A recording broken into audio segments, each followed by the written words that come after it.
जय श्री बालाजी प्रिय दर्शकों, आज हम सुनेंगे आश्विन कृष्णा एकादशी की व्रत कथा।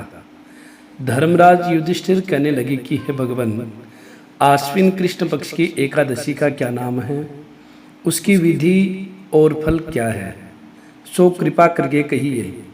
भगवान श्री कृष्ण कहने लगे कि इस एकादशी का नाम इंदिरा एकादशी है।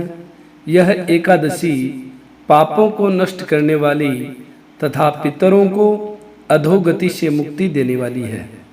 हे राजन, ध्यान पूर्वक इसकी कथा सुनो।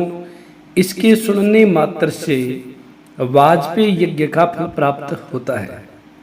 प्राचीन काल में सतयुग के समय में महिष्मति नाम की एक नगरी में इंद्रसेन नाम का एक प्रतापी राजा धर्म पूर्वक अपनी प्रजा का पालन करते हुए शासन करता था। वह राजा पुत्र पौत्र और धन आदि से संपन्न तथा विष्णु का परम भक्त था। एक दिन जब राजा सुखपूर्वक अपनी सभा में बैठा था तो आकाश मार्ग से महर्षि नारद जी उतरकर उनकी सभा में आए। राजा उनको देखते हुए हाथ जोड़कर खड़े हो गए और विधि पूर्वक आसन व अर्घ्य दिया। सुख से बैठकर मुनि ने राजा से पूछा कि हे राजन, आपके सातों अंग कुशल पूर्वक तो है, तुम्हारी बुद्धि धर्म में और तुम्हारा मन विष्णु भक्ति में तो रहता है। देवर्षि नारद की ऐसी बात सुनकर राजा ने कहा, हे महर्षि, आपकी कृपा से मेरे राज्य में सब कुशल है तथा मेरे यहाँ यज्ञ कर्मादि सुकृत हो रहे हैं। आप कृपा करके अपने आगमन का कारण कहिए। तब ऋषि कहने लगे कि हे राजन, आप आश्रय देने वाले मेरे वचनों को सुनो। मैं एक समय ब्रह्मलोक से यमलोक को गया। वहां श्रद्धा पूर्वक यमराज से पूजित होकर मैंने धर्मशील और सत्यवान धर्मराज की प्रशंसा की। उसी यमराज की सभा में महान ज्ञानी और धर्मात्मा तुम्हारे पिता को एकादशी का व्रत भंग होने के कारण देखा। उन्होंने संदेशा दिया है, सो मैं तुमसे कहता हूँ। उन्होंने कहा कि पूर्व जन्म में कोई विघ्न हो जाने के कारण मैं यमराज के निकट रह रहा हूँ। सो हे पुत्र, यदि तुम आश्विन कृष्णा इंदिरा एकादशी का व्रत मेरे निमित्त करो तो मुझे स्वर्ग की प्राप्ति हो सकती है। तब राजा कहने लगे कि हे महर्षि, आप इस व्रत की विधि मुझसे कहिए। नारद जी कहने लगे कि हे राजन, आश्विन माह कृष्ण पक्ष की दशमी के दिन प्रातःकाल श्रद्धा पूर्वक स्नादि से निवृत्त होकर पुनः दोपहर को भी नदी आदि में जाकर स्नान करे।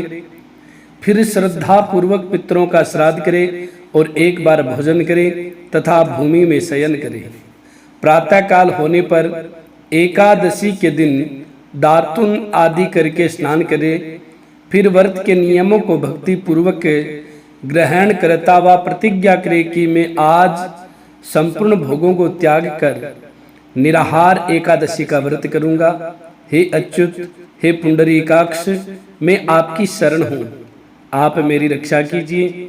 इस प्रकार नियम पूर्वक शालिग्राम की मूर्ति के आगे विधि पूर्वक श्राद्ध करके योग्य ब्राह्मणों को फलाहार का भोजन कराए और दक्षिणा दे। पितरों के श्राद्ध से जो बच जाए उसको सूंघ कर गौ को दे तथा धूप दीप गंध पुष्प नैवेद्य आदि सब सामग्री से ऋषिकेश भगवान श्री विष्णु का पूजन करे। रात में भगवान के निकट जागरण करे। इसके पश्चात द्वादशी के दिन प्रातः काल होने पर भगवान का पूजन करके ब्राह्मणों को भोजन कराए। भाई बंधुओं, स्त्री और पुत्र सहित आप भी मौन होकर भोजन करें।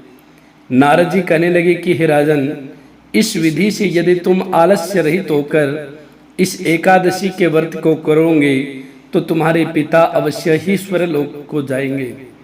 इस प्रकार उपदेश देकर नारद जी तो अंतर्ध्यान हो गए।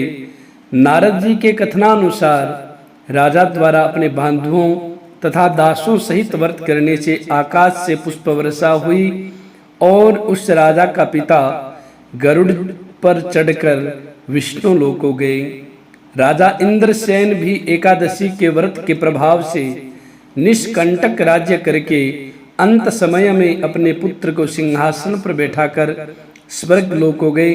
हे युधिष्ठिर, यह इंदिरा एकादशी के व्रत का महात्म्य मैंने तुमसे कहा। इसके पढ़ने या सुनने से मनुष्य सब पापों से छूट जाते हैं और सब प्रकार के भोगों को भोगकर वैकुंठ को प्राप्त होते हैं। प्रिय दर्शकों, अगर आप सभी को यह कथा अच्छी लगी हो तो आप इस कथा को ज़्यादा से ज़्यादा शेयर अवश्य करें। हमारे से जुड़े रहने के लिए हमारे चैनल को जरूर सब्सक्राइब करें। लेटेस्ट अपडेट पाने के लिए बेल के आइकन को दबाएं। प्रिय दर्शकों, सनातन धर्म में जितने भी व्रत त्योहार होते हैं उन सभी व्रत त्योहारों की कथा, उन सभी व्रत त्योहारों के मुहूर्त इस रामदूत एस्ट्रो चैनल पर अपलोड किए जाते हैं। तो आप सभी से पुनः निवेदन करता हूं, आप हमारे से जुड़े रहने के लिए हमारे चैनल को जरूर सब्सक्राइब करें। जय श्री बालाजी, जय श्री राधे।